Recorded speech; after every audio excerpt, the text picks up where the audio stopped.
pouco o que tem sido a sua missão desde 1972 com as histórias em quadrinhos até agora. A responsabilidade que você carrega, porque muitas pessoas te procuram, você acaba sendo, além da âncora, né, nessa área, você acaba sendo a referência para uma série de trabalhos. E como você mesmo disse, você recebe uma série de e-mails pedindo anuência para eventos ou pedindo que você formalize uma carta que justifique a pesquisa como sendo legítima. Gostaria que você falasse um pouquinho sobre isso para o nosso público. Isso é com excelentes perguntas, a gente tem que dar excelentes respostas, perguntas inteligentes. Não, porque esse é um ponto básico, né? Então, para quem está seguindo essa área, né? Então, o pesquisador, o docente, ele tem que estar atento, em primeiro lugar, o que é o fenômeno para ele pesquisar. Então, ele está pensando aquilo que é importante até avant la lettre. Antes daquilo ser conhecido. Depois os meios de comunicação se encarregam para a massa de falar sobre isso, né? Então, por exemplo, eu comecei minha carreira só assim, na pós-graduação, uma proposta de pesquisa na área de quadrinhos para uma pessoa que era especialista em direito autoral, que foi até prefeito de São Paulo, era o Freitas Nobre.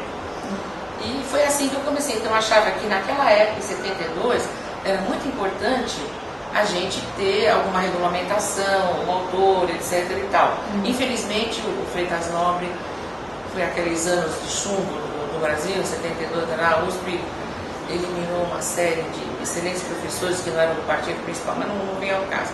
Eu estou só falando assim como pesquisa, né? Depois eu entrei numa outra área, que também entrei em pesquisa, mas não diretamente ao título de mestrado, que depois eu peguei o doutorado, sobre o que estava acontecendo no Japão.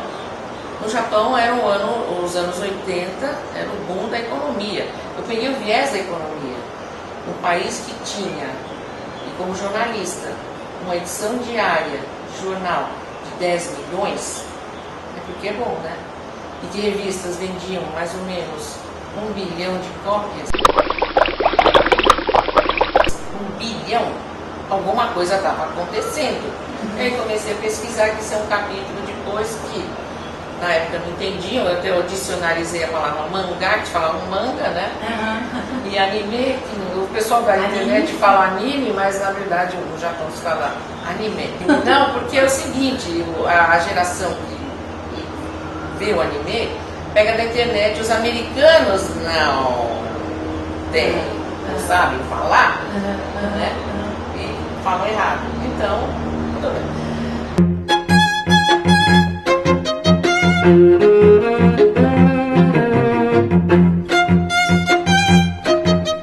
Atividades extras como congressos, entendeu? Associações. Então, hoje no Brasil, eu me sinto assim muito feliz de quantas associações, várias universidades, várias coisas que estão num bolo comum. Isso é pesquisa. São professores doutores da área de quadrinhos que abrem associações. O próprio prêmio HQ Mix, que tem há 25 anos, que foi criado pelo Jalo Igual, fui presidente num biênio, né? E nesse prêmio eu sempre achei que estava faltando alguma coisa que nos diferenciaria dos melhores prêmios do mundo, que é dar um prêmio ao pesquisador. Eu acho que o pesquisador tem que ser recompensado também.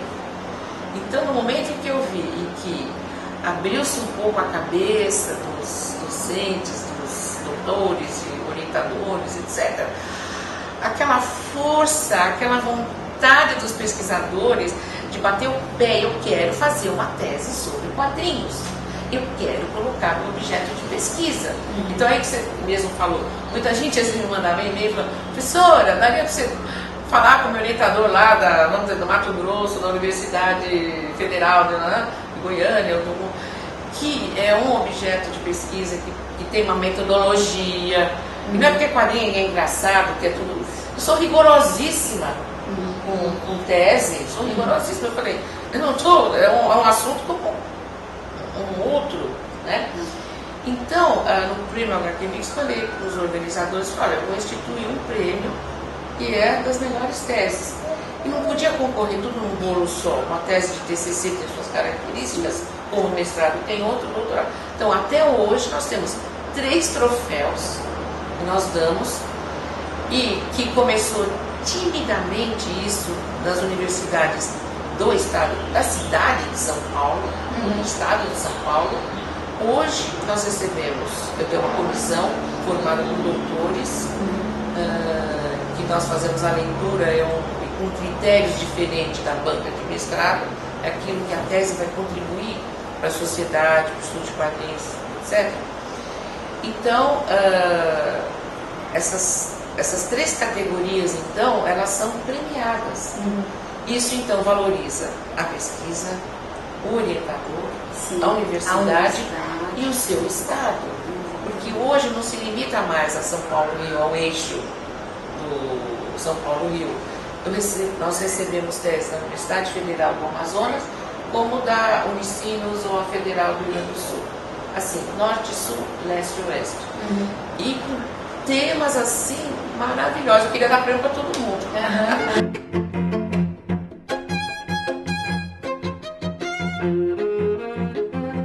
O difícil é verba. Quem organiza um congresso sabe. Você já organizou semanas, eu organizei já dezenas. E eu sei o quanto isso custa. Mas vale a pena, vale a pena. É um registro. Né? É um registro.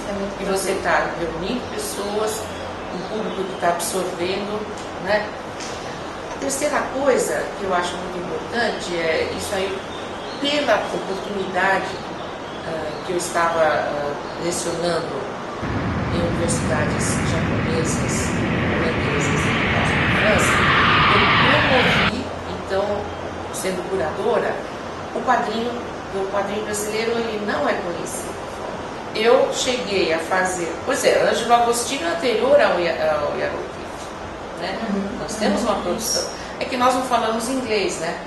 Então eu sempre falo assim, meninos e meninas, aprendam inglês para poder escrever os seus resumos, as suas coisas em inglês, porque o resto do mundo ele não vai entender. Este foi meu erro. Eu falo inglês fluentemente e nunca escrevi, porque então assim, a Sônia não entendeu o primeiro curso de quadrinhos. Alguém está sabendo que eu escrevi? Então hoje eu incito as pessoas, botem na internet uma língua em que possa ser conhecida. Hoje até o japonês também é, e é importante. Então eu promovi muitas exposições. Primeiro eu comecei na Holanda. Me deram uma missão muito importante, que o quadrinho era a linguagem mais importante do século XX. Eu falando para os europeus. Em Portugal, desconhecia totalmente a produção brasileira. E comecei com um personagem muito malandrinho, que é o amigo da onça do Zé, que depois foi retomado pelo Jal. Eu fiz uma exposição e fiz uma apresentação do histórico do quadrinho brasileiro, da cidade de Amadora, porque o nosso volume de intercâmbio é tão grande. Eu até fiz a junção das cidades irmãs Piracicaba e Amadora. Infelizmente não foi para frente por problemas políticos que eu odeio. Muda a prefeitura, muda não sei quem e não dá continuidade. Nós aqui em São Vicente temos um negócio muito bonito com a cidade de Naha, que é Okinawa, São Vicente e cidade irmã. Então eu fiz muitos projetos em português e japonês com eles, em quadrinhos. Tudo isso é legal. Né? Então, pegando isso no terceiro gancho, que é o que é pesquisa, a pesquisa então ela pode se reverter numa curadoria para mostrar o quadrinho brasileiro. Então assim, cai o queixo. E fiz com o professor Daninho um negócio maravilhoso na Holanda. Nós fizemos, ele fez uma exposição do Ângelo Agostini, que é o primeiro, vamos dizer, considerado nosso primeiro historiador. E consegui com ele ir essa exposição na Embaixada Brasileira em Haia. E eu fiz a apresentação, veio um público legal. Aquilo teve uma repercussão muito grande na Holanda, quer dizer, a Embaixada Brasileira apresentando. O professor Caim era um pesquisador de mão cheia, quer dizer, então ele até devia ter tido mais recursos. A universidade não entende isso, que a gente está promovendo A gente já sabe. Nossa, Mas tudo bem, fizemos. Fui hospedada em casa e foi uma alegria. Então, levei muitas exposições. Levei para Poitiers sobre a Amazônia, vários desenhistas. Em Portugal, na Amador fiz muitas, na Holanda, em Harlem, etc. Então, isso é um terceiro passo da pesquisa. É importante você pesquisar. E fiz uma muito bonita também, amadora, onde o diretor do festival da banda desenhar falou: Sônia, esse ano vamos fazer uma exposição baseada na todos os quadrinhos de língua portuguesa no mundo. Então você fica curadora do Brasil, vai ter um curador de Moçambique, de outro de Angola, Portugal, etc. Então eu li. Quem que eu ia escolher para representar o Brasil? Quem foi? Foi assim, alguém que tinha um desenho, uma experiência, que ficou fora, que pegava as raízes populares e soube transformar aquilo numa obra de arte, João Oliveira. Então, fiquei mergulhada com João Oliveira, apresentei que ele pega as raízes do Brasil e transforma aquilo numa linguagem universal. Não tem estado, não é o estado de onde ele veio, não.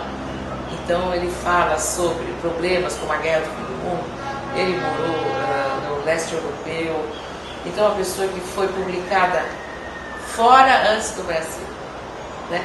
E o bonito desse congresso é que nós não nos entendíamos, porque o humor é algo muito peculiar. Todos falávamos português, mas nós não nos entendíamos. Então eu pedia para o pessoal de Moçambique, de Angola, me explica essa piada que eu não compreendi.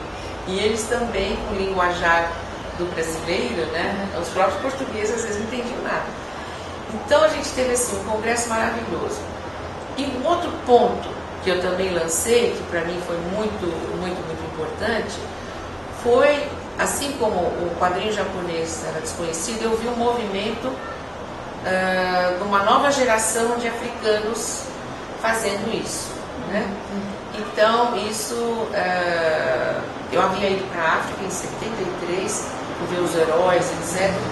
A Nova África está com outro. Então, aqui no Brasil, eu fiz fui curadora, uma pesquisa imensa do quadrinho africano, total. Aí sim, consegui fundos de uma sociedade holandesa,